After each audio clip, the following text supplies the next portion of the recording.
Good morning. I would like to welcome you on this talk about telecommunication security.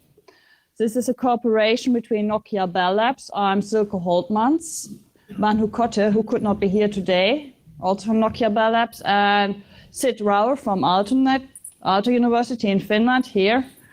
And we will introduce to you sort of what's happening actually on the telecommunication back end. So let's start with something simple. So we are here in London and United Kingdom. You are all connected to Vodafone, O2, BT, or Orange, or Three, or some network operator here. You are maybe from Europe. You are having a subscription from Orange, Deutsche Telekom, Telecom Italia, or Vodafone, E+, or some other network provider. There's your SIM card from, or your ICC card to be correct. I'm from Finland, so I have a subscription from Elisa. My family and friends and colleagues, they have from TeliaSonera, DNA. So there are not that many operators in Finland. So it's a short list. The Black Hat stuff, it's coming from America, so they have AT&T, Verizon, T-Mobile, or Sprint subscriptions, or some other subscriptions. We are all here, and the Black Hat stuff can call me, I can call them, even if we are both not connected to our home network. They can send messages, we can all use data. So how is it actually working? You have to remember, these are independent companies.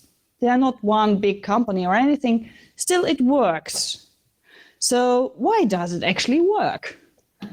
So that's something sort of most people are not that well aware of. There's a big network behind it. All those network operators, they are connected via the interconnection network. It's a private and closed network. It's not the internet, no. It's a worldwide network, and billions of users and devices actually connected to it via their local operator. And the GSMA Association, which is actually headquartered in London, just around the corner, they facilitate this roaming and help operators setting up their connections. So we are talking here about 200 countries and roughly about 800 operators, mobile network operators. So that's roughly the scale you have to think of, and I don't know how many billions of users and devices, but several ones. I know at least China Mobile, for example, has more than 1 billion subscribers. So let's see. Things are getting now a bit more interested in the sense that we don't have only classical phones, but we have there on the top, you see, for example, a tablet with Android operating system, let's say in Anchorage, connected to AT&T. There we have a connected scale with Linux on it, some geek twittering his weights every morning, connected to, let's say, T-Mobile.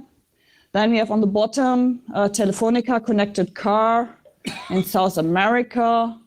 In the middle and the bottom, we have something closer to here. That's a BT connected gas meter. In the morning, actually, I saw on the underground some things like control your heat remotely with your phone. So I don't know how they do that, but anyway, that's probably some sort of Linux operating system. On the red box on the bottom there, it's a fire alarm in Australia, probably connected to Telstra. On the right-hand side, you see a factory automated assembly line roboter in Japan, probably connected to NTT Docomo. And on the top, an iPhone, probably China Unicom or China Mobile connected to that one, and having iOS. All those devices are connected to the interconnection network via their local operator. So even if they are abroad, or if they are not abroad, it doesn't matter, they are connected to the interconnection because somebody might want to connect them. So you never know if you get a call from abroad. So they are always connected to the interconnection via their local operator. So to understand the security issues about this interconnection network, we have to go a bit back in history. So now things come a bit weird. So we talk here about the Nordic mobile telephony network from 1981. That was the first Yeah, see, some people remember there. Actually, I wanted to bring this phone here, but it was this big and weighed something like 10 kilograms, so I actually didn't bring it. It was too heavy for my suitcase. So you just have to live with the photo of the first Nokia Talkman. And that's the first phone that was used there. So it was a phone system, so basically the first roaming system from Norway, Denmark, Finland, and Sweden in 81. Some of you were not even born then. So it was built on trust. I mean, they just knew each other and they just wanted to make it work. And so it started with these four. And the protocol used there is the signaling system number 7. And it was constantly extended. Then the next country come along, the next operator, some new features, SMS, data. And so it was extended the whole time. And now we are in a phase where we move away from this SS7, the signaling system number 7 protocol, towards 4G LTE diameter based. So they started as a closed system where they trusted each other. And the main security feature of that system was this trust, and that it is a closed network. And now we go to have a visit this assumption, because is it still true? You remember I talked about 200 countries and 800 operators, and here we go. On the top, you see here wholesale. The European Union has issued a law to encourage competition, which says that an European Union operator has to lease out their services to virtual network operators. That's to encourage competition, so that there are a lot of mobile virtual network operators and that their prices go down, which is in principle a very good idea, but you never know exactly who is renting. And operators are basically forced out. They cannot say no. If there's a reasonably company coming and say, we want to set up a virtual network operator, operators in the EU have to rent it out, all their services, including the interconnection service. So most operators have a so-called wholesale business. It sometimes runs under a different company name, but they have it all in you. So there we have some area where it's no longer closed. Here we have some service from the darknet, actually, where somebody is renting out location tracking, eavesdropping, or just offering the API. So I don't know if they just take a credit card or if they also offer a service. I haven't tested that, but it's there. And some people said it's a real service. At the bottom here, we have an Internet of Things search engine, Shodan. Some people of you might have heard of it.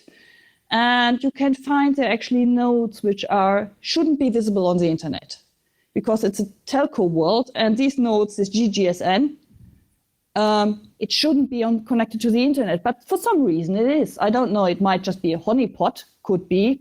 China Mobile is pretty close to the Chinese government, so please don't hack it, it might be a bad idea. So there we have something where this closed is no longer that true. On the other side there, we have intelligence services, and in the top you see something UK, that's the GCHQ, which hacked Belgacom and the GGP protocol in 2013. For what purpose, I don't know exactly. But so somebody was in there from the middle on the right-hand side, you see a map from the Snowden slides which describes telco networks which have been compromised by NSA. I think it just means that at least one country is compromised when it's sort of marked there, so if I remember correctly. And on the right-hand side, on the bottom, you have something recently where the German Bundeswehr, that's the German military, hacked the Afghan phone network for to be able to target people. So this kind of telco network information is reluctantly used in drone programs and also to target individuals. But it was not designed for that purpose. I mean, location tracking and so on in phone network is designed so that when you move from A to B, you basically don't lose your call. So it was not designed for this purpose. But I think in general, we can say this assumption of a closed and private network, it's no longer valid in that form as it has been in 1981. So how do attackers now get in? Because it's not on the internet, it's something separate. So as you saw, they can rent this service from the darknet. they can hack their way into when they have nodes visible on Shodan or other IoT search engines. They can have the power. You have to remember that operators are dependent on their local government to get the license for operating. So in some countries, this is properly separated, intelligence services and other branches of the government, but in some countries, it's not. So if there are then suddenly some guys in front of your door saying, well, we want to have access to SS7 or to the interconnection network, or you won't operate next year. I mean, it's a hard decision for an operator what to do then. So saying we close business, please all employees go home, no service. Well, it's challenging, I would say. Of course, there are the classical ways to get in, like bribing an employee, getting access that way, or becoming an operator, like we saw in the EU case. We will have an example of that one later on. Or you can do just social engineering. It still exists even in telco. There have been one case known where there was a letter sent around, sort of, I'm an operator, I want to have connection to your interconnection, which resulted actually in a contract, but to my knowledge, not actually in real access of sending messages. So that was, somebody got sort of, what's that? So, and they figured out that there's a problem. So that's how attacker get in. So next step, what does an attacker face once he managed to get access? Not much, honestly. So the current status of IPX security. The most commonly used protocol is signaling system number 7 and MAP protocol. You might have seen in the news some hacks. I will describe them later on. And often intermediate nodes are involved. So for the big connections, that means where a lot of people call each other, the operators might decide to have a sort of personal cable between these two operators. So that's reasonably secure. But on the other hand, think now of something nice, sort of nice, warm, Fiji Islands, Pacific, marvelous place. French Polynesia, you might have a rough idea where this is. Let's see, Palau, it's some islands in the Pacific, 17,500 subscribers there. Or Tuvalu, you might have heard that, the first island that's going to be, the first state that's going to be drowning because of the rising of the sea level. They have 2,000 subscribers and the Tuvalu operator has 47 employees. So let me guess, there is no cable from UK to Tuvalu. No dedicated cable there. So that's probably a safe guess. So what most likely is happening that Tuvalu has some Pacific service provider, and this Pacific service provider has a contract with somebody, probably US or South America, and those guys have a contract with the UK operator. So it means if you call somebody in Tuvalu, that means that your call is first routed to US, then to this Pacific service provider, and then to Tuvalu, and the whole way back. So there are intermediate nodes, and we come later on to that when we talk about how to secure that. SS7 has been recently shown to be quite weak, and it has been shown live on TV. In Australia, CBS 60 Minutes, Senator Nick Xenophone was hacked live, eavesdropping an SMS. And in US, the Congressman Liu was hacked by security researchers Carsten Nohr and Luca Milletta, which caused quite a hiccup with the Federal Communication Commission in US. So these are the legacy SS7 protocol attacks, and we will go briefly through them. So what's there already? So we know that there are location tracking attacks. 2008 was the first that was on big region level. So in 2008, you could figure out if somebody's in Scotland or in London, sort of on that level, so, but not much more if somebody's traveling. In 2014, things got a bit hot, and they figured out cell level tracking. That cell level can be down to sort of a block of streets here in London. So just in the countryside, it's bigger, but here in London, it's probably just sort of a small block of streets. Eavesdropping was shown live on TV. There were some fraud attacks. Let's not go into that. That's not covered by my insurance if I explain you how to do that. This eavesdropping, actually, on the right-hand side here, this Bulgarian, that's actually an example where somebody has rented access as a virtual network operator from normal, honest operators. And at least I've been in contact with one operator and they managed to close down that access. But they rented it out in good faith. So they didn't know that this guy would be sort of misusing it and put it on the darknet and then offer the service there. So, and they might find another operator now. So it's not a safe way to put them out of business, but at least I closed one door for them. Denial of service attack. Yeah, Telenor had a very bad experience on that one. There was some unauthorized testing ongoing. And some of you might remember ping of death. Yeah. So that's the web version of it. But it was an implementation-specific version, to be honest. And luckily, it wasn't one of our nodes. But, well. So denial of service attacks against users and networks are possible. Credential theft, that are the keys that are in your SIM card. They're also stored in the subscriber database, and they can be pulled from there. Data session hijacking, that's what's happening with the GTHQ doing with Belgacom, GTP protocol hijacking. Unlocking stolen phones, that is something implementation specific. Basically meaning that when your phone is stolen, you go to the operator, say, and the phone has been stolen, and he puts it on the blacklist. So via SS7, we managed to whitelist it, so to put it off the list again, which is quite nice for somebody who's selling that because it increases the values of the stolen phones. SMS interception. It's very tricky because SMS is nowadays used for banking applications, for IoT usage, sort of to steer some devices like heating and so on. Even I saw a burglar alarm that's using SMS, marvelous idea. Two-factor authentication like Google, Microsoft, eBay, and Twitter are using. So you can even go to YouTube and see how they use SS7 to get the password. I think it was for Facebook, but could also be Telegram. So I don't know which one it was. So this is also, SMS interception is quite risky because of this usage for other purposes. And actually, then on the right-hand bottom corner, there's a nice sort of piece of information, and that the Russian government fired somebody because they were using WhatsApp and other fiber for sharing governmental information between themselves. And I don't know if it was due to this SS7 problem or that most of those services are hosted by US companies. So I don't know what the real reason, but there were some people fired.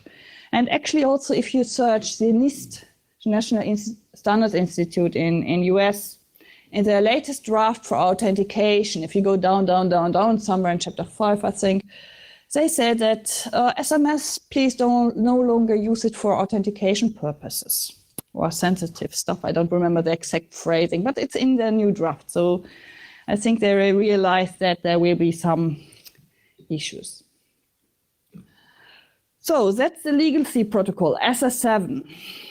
Now we move to new times, 4G, LTE, big pipes, and so on. So some people might say, all will be better with LTE and diameter. We will have no security issues because everything is perfect and so on. So I tend to sort of somewhat disagree. I say it will be different. So, and the reason is SS7 and MAP and diameter, they are made for a similar job, let's call it that way. You roam, you set up a call, you update a location, you want to send an SMS. So the ideas for the function, what it's supposed to do, is very, very similar. It's not the same protocol, it works slightly different, the protocol fields are different, so it's not a one-to-one thingy. So, but it's, the ideas of the messages are very, very similar. So, and recently also some attacks were known. This year there was location tracking on a NATO conference in Tallinn. There were some interworking attacks. That's basically a bidding down attack. And also SMS interception. I hope to get that published next year somewhere. So it's submitted and on a review. SMS interception is also possible in diameter, which is interesting for all these one-time password things in 4G.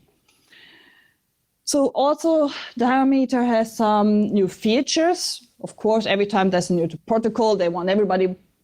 I'm married to a geek, so everybody wants to put a lot of features in it. So, and that's no different here with 4G and LTE. So let's see how these features might be exploited in the future, sort of to come.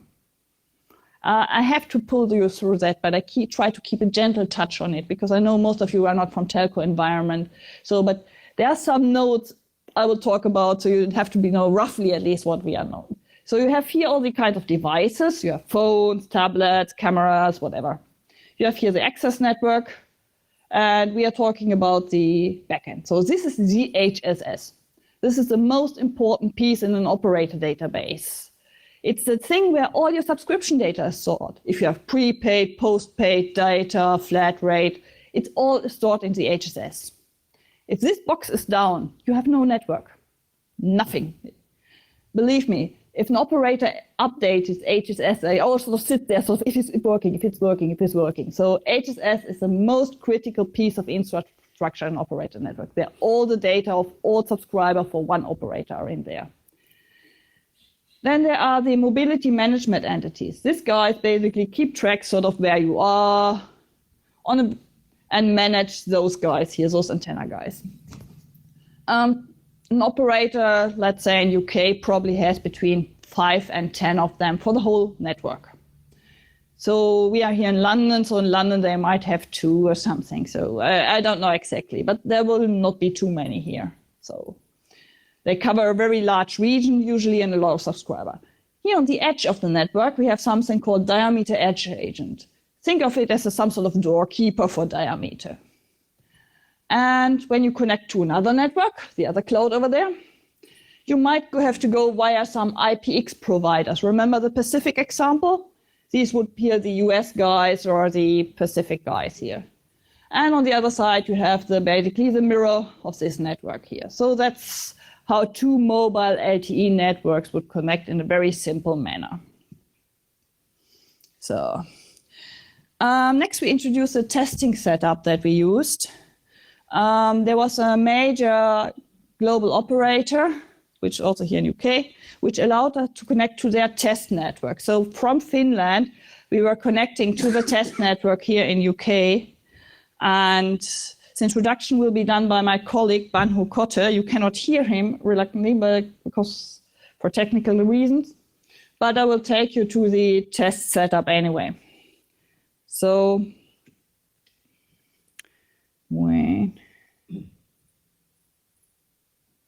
basically, here, that's us in Finland. We connect to the diameter edge agent of theirs. So, and in the test network has here the home subscriber service.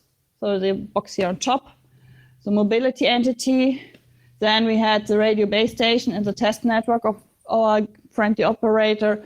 And then we had a terminal, a UE connected, that's a dongle in that case. That's also why you see the name Huawei. So there's nothing wrong with Huawei. It's just that we use their dongle. That's why you would see the name on the slides further on. So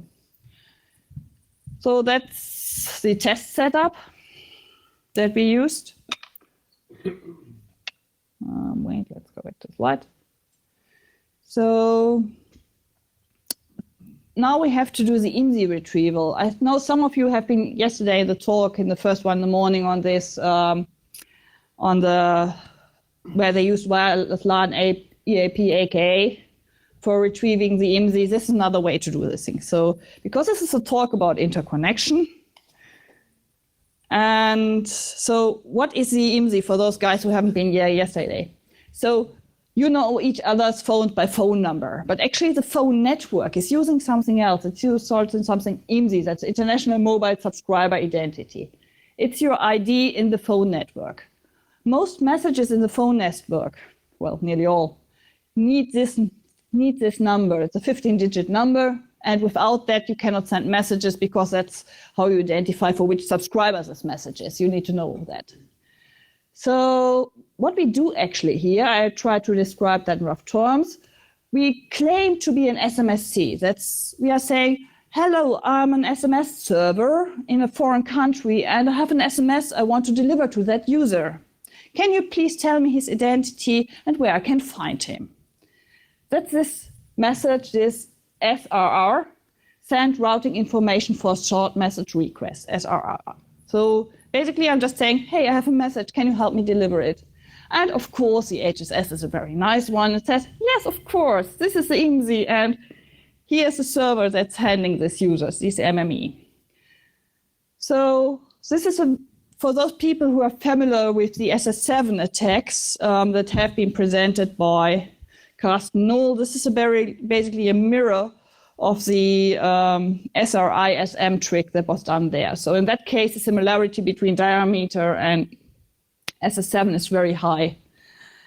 To get the IMSI, as we saw yesterday, you can also use wireless LAN, aka protocol, or you can get physical access to the device, or you can go to China if the person happens to be there and rent for $50 a fake base station per an hour in Beijing. So that's the usual price there. They put it on a motorbike. It's marvelous. So that's how you get the IMSI, and from there you can really then start launching an attack. So let's kick the user out of the network. How we do this? We make a cancel location request.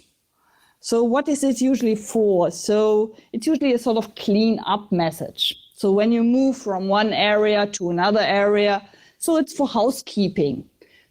If some data is no longer needed, then it's sort of cleaned up. Also, if you don't pay your bills, of course you all pay your bills, but just in case you forget too long to do it, your operator will send this cleaning message to the MME, basically to wipe you from the network. So it contains the IMSI we just got, and it says subscription withdrawal in that case, that we send here this cancellation type 2, sort of, and we do something nasty. We set the CLL flag 3, and what that is doing, it asks the device to reconnect again. I will later explain why we are doing that.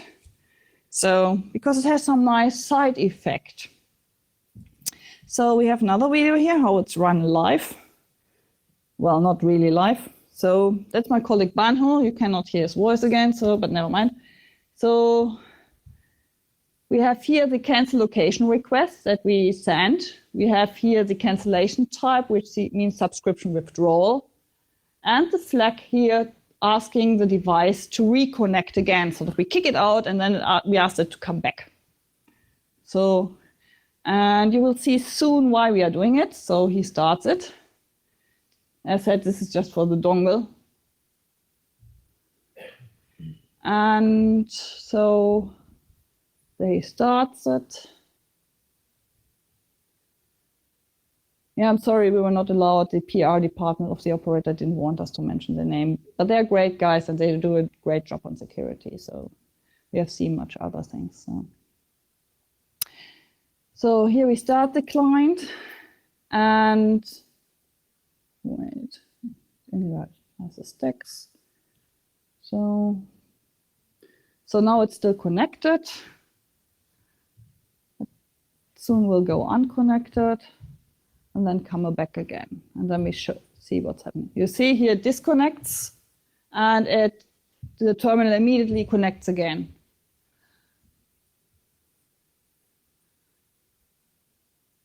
So here you see the diameters that are going on. So, and it's also some lower level messages like the NAS messages. Here you see the cancel location request. And then actually what happens then, first the detach takes place, and then afterwards the new attach takes place. And the interesting part about that is, if you're not too interested in the details, is that on the interconnection we send one message, and it's causing something like 20 messages on the radio interface.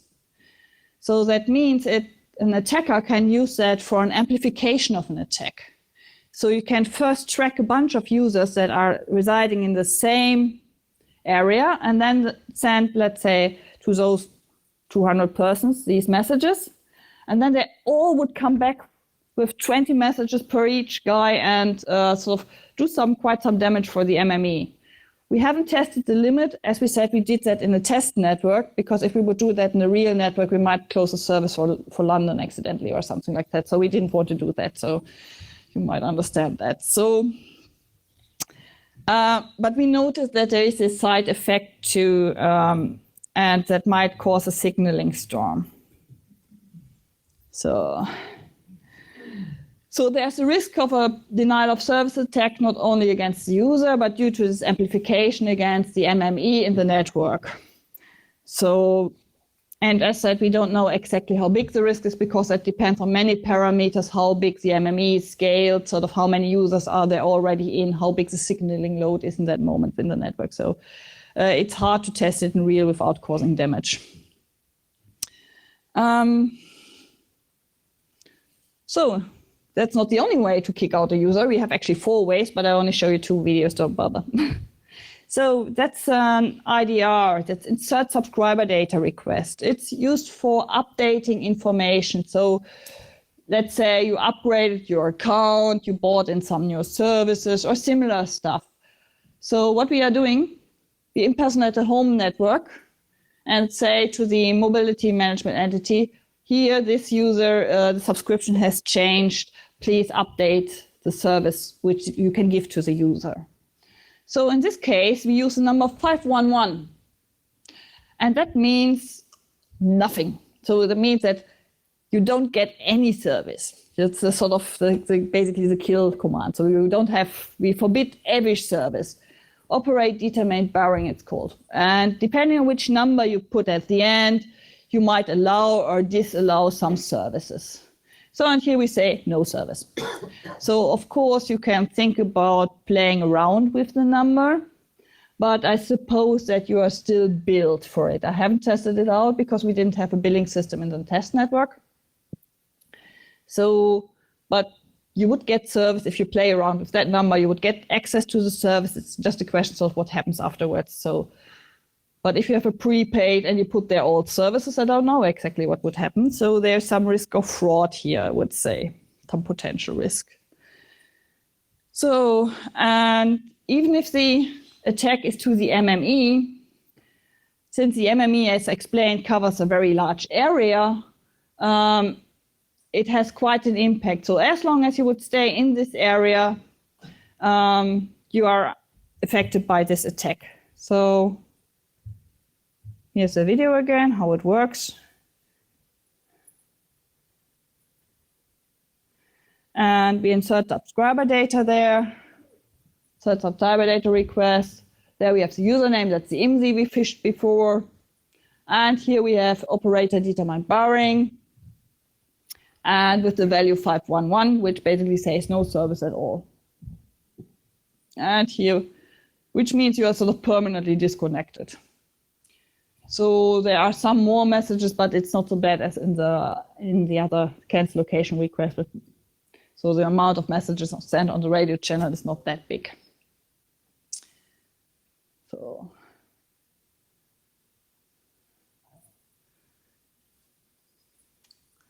So you see it's soon going into disconnected state, and it just stays there, no service.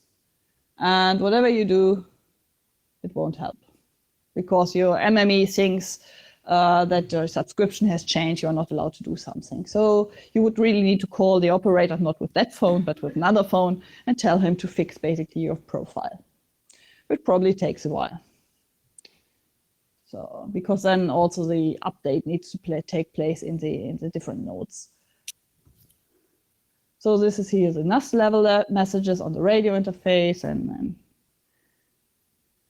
there you are disconnected. So, oops.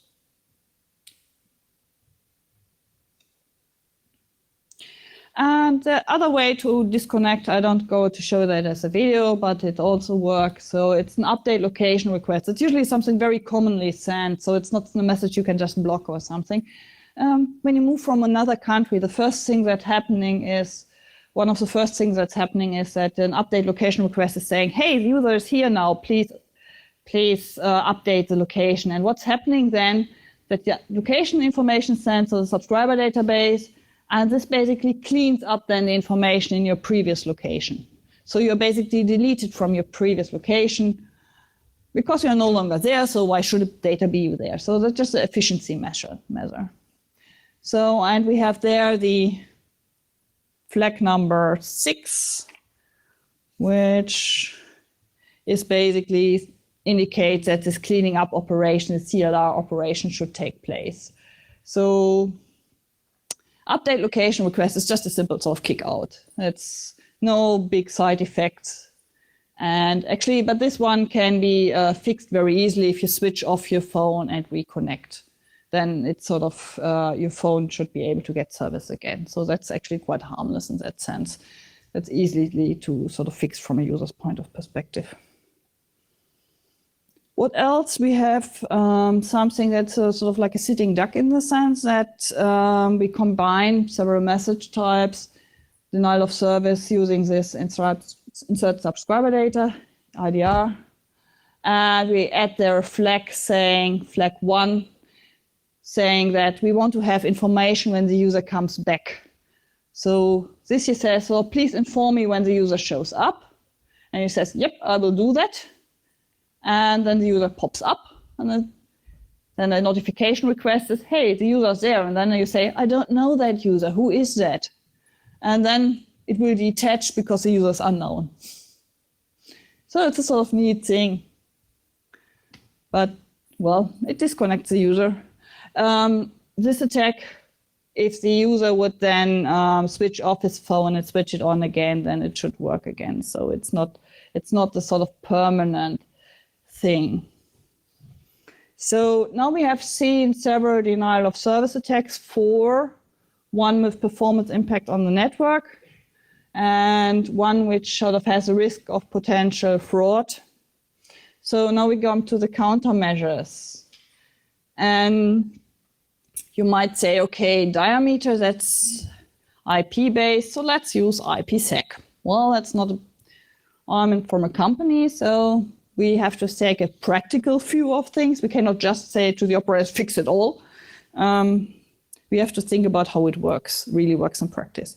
So 3GPP, that's a third generation partnership. This is something like IETF for telcos, for those people who are not familiar with them. They have standardized IPsec for core network nodes and TS33210, that's the NDS IP.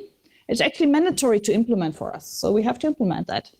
But the use is optional. There's a small difference there, because some countries don't like security in their networks. Some legislators don't like that.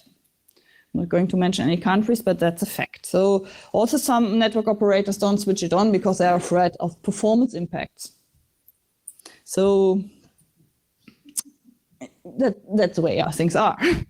And so,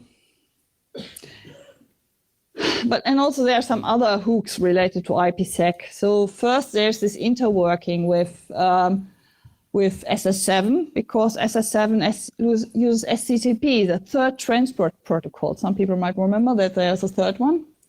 So, and that means we still have to work with those guys, because there's no roaming. You cannot say, okay, we don't support that protocol. Dear user, you cannot travel there. You don't have phone connection there. No WhatsApp. So there's this interworking always.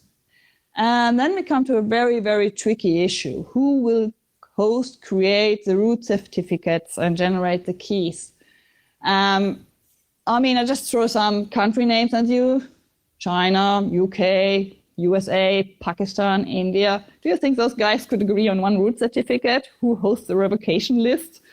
Well, let's say unlikely, at least in the near future. Maybe we are optimistic and have world peace very soon.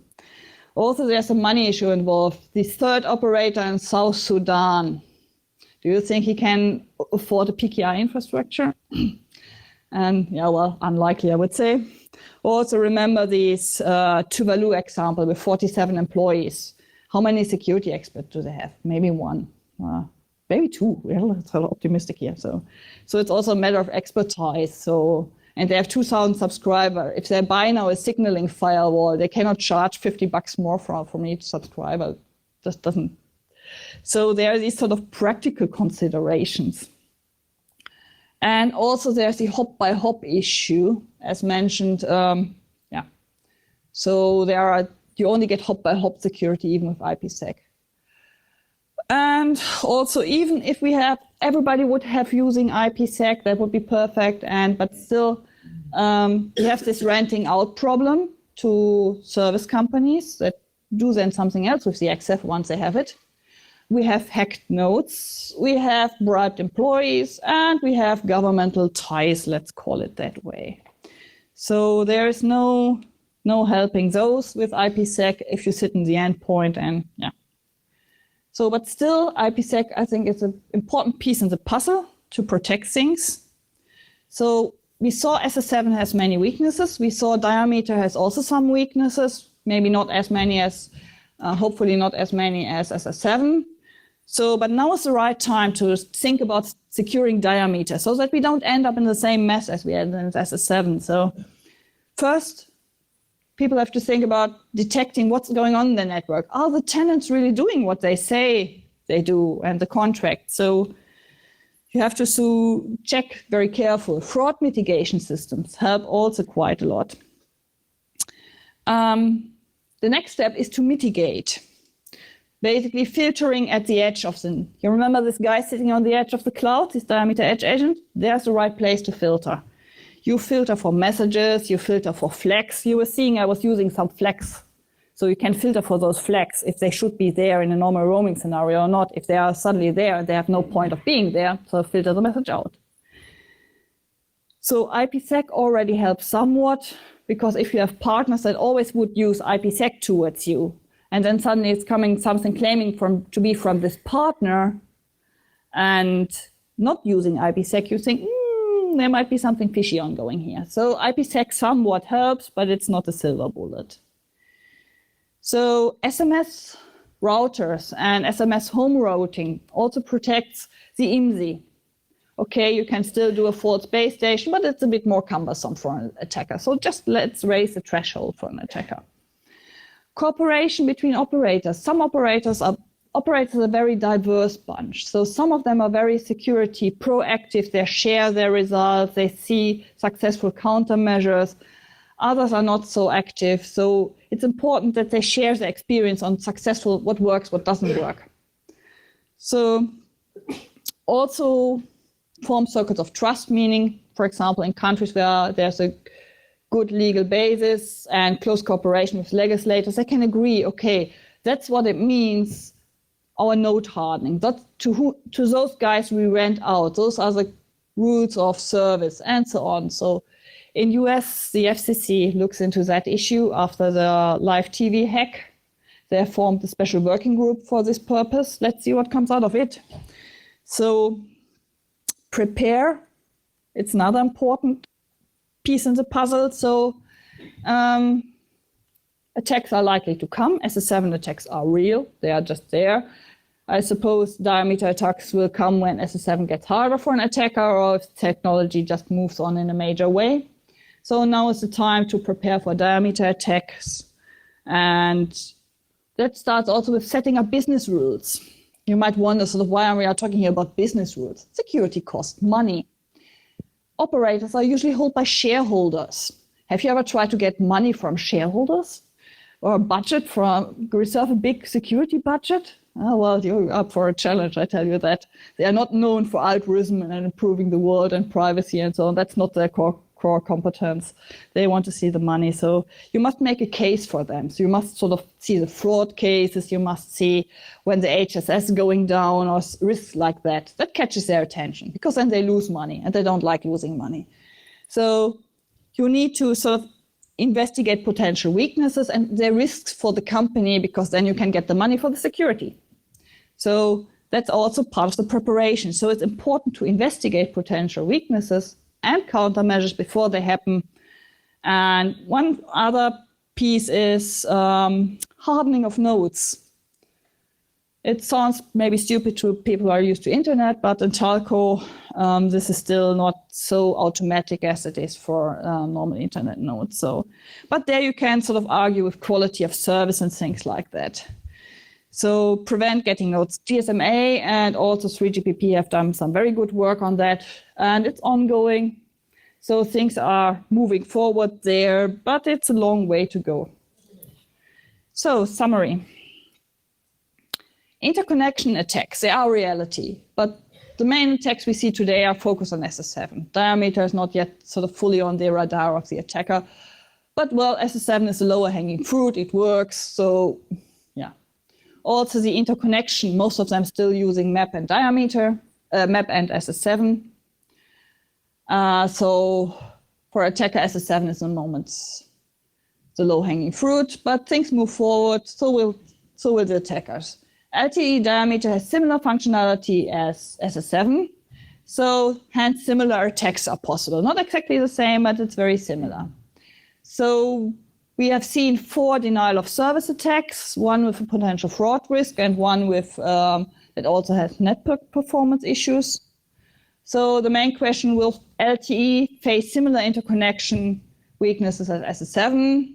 And I make the statement, if we don't take protection methods, we are in the same mess again. So we need to do something. So it's not that security comes by itself.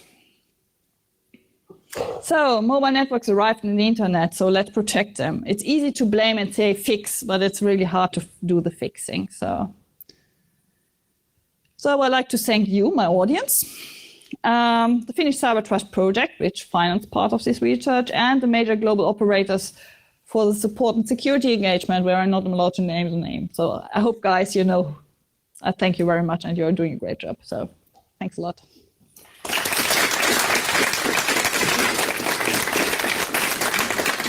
I think there's one question. My question Can you stand up and speak loud so that the others can also hear you? I see most of the attacks that you presented are coming from the endpoint. So it's coming from my mobile to the tower or to whatever server I'm talking to. So if I encrypted the communication between the mobile and the tower, I think I'll still be able to do the attack because it's coming from my endpoint. So I'm just encrypting. Yeah, you encrypt till your communication is encrypted on the air interface, which means from your phone to the antenna or to the server, depending on which. If I use the attack you were talking about it doesn't matter if you encrypt the air interface. Yes, so because the problem is with authentication because they depend only on the MZ, right? Yeah, the authentication depends on the CK and IK in your SIM card. That's how the authentication is done, and it's running between your SIM card and your home subscriber network, this HSS box. So my question is, does IPsec will solve the problem? Because as per my understanding, I don't see it solving the problem because I will always, even if I'm encrypting the connection, I'll still be able to issue the same disable all services over encrypted channel. But I'll be able to send the same message. It doesn't matter if you use IPsec. It doesn't matter if you, from a user perspective, use IPsec from your phone. Basically, it doesn't matter even what phone you have or what device or what operating system. It doesn't matter at all because it's just an attack from the back end. So because the network has the common information about you, and it handles you basically. So yeah. So thanks. Any other question? I think we have still time for one. There on the back.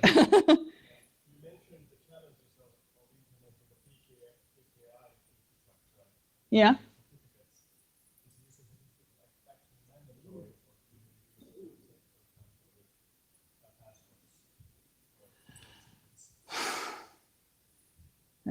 So the question was if the IPsec in 3GPP basically uses, it's mandatory to use the certificate. Implementation-wise, we have to support the certificate variant. But of course, we can also implement variants for password, but I think actually that would be outside of the standard. I would need to check actually the NDS IP document, but I'm pretty sure that the default is the certificate one, and it can be that the other is an option. But I'm very sure that the certificate variant is the mandatory default. So, but it's implementation, not usage. So, yeah. And so, a lot of what you spoke about sort of relied on having a IPX peer for the attacks to come in. I was just wondering what sort of checks is there like a set of checks that the operators go through before they allow a peering like that to happen? You mean between the operator, one operator to another? The home and the roaming operator. It's a business decision, actually. It's done business contract. So, for example, if you have this, Apple has now this Apple SIM, for example. Apple doesn't have contracts with 200 operators. They have a contract with some service provider, which has then in turn 200 contracts.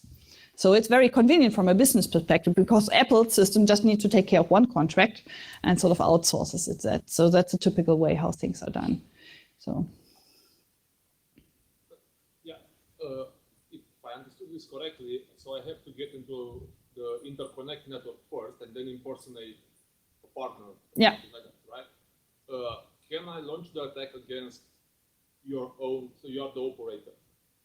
Can I launch that against your own users or only if they are roaming and they are connected to another operator? Because it doesn't make sense. Why would me as a third party, I would tell you, the operator of that particular user, disconnect the user because the subscription has changed. Because you're the only party to do that. Yes, that depends. So the question was sort of how the checks actually work at the network boundary for if an operator.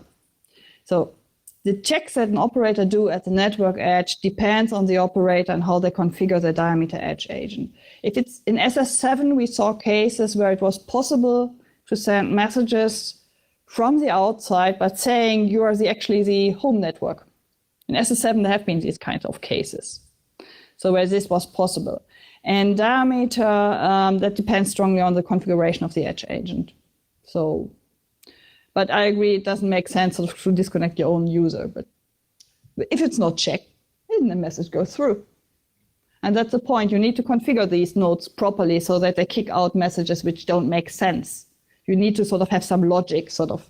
You and I, we immediately see a message with my sender address shouldn't come over the interconnect. So, but that's a node, it just routes. So you need to sort of explain it to the router. But I see the problem when you are roaming because you can say, I'm the home network, I'm the operator of Yeah. this user, you should disconnect it because I canceled the subscription or something like Yeah, that. when you roam, you definitely sort of are a bit more exposed because then you are already in another network and the network you connect to knows not that much about you. You are sort of somewhat a foreigner to this network. So if you're on a home network, you always have a bit of sort of better protection than in a roaming network. That's just by the nature of the protocols, yeah. Thanks. Okay, thank you again. I hope you enjoyed this brief introduction to telco security. Thanks a lot.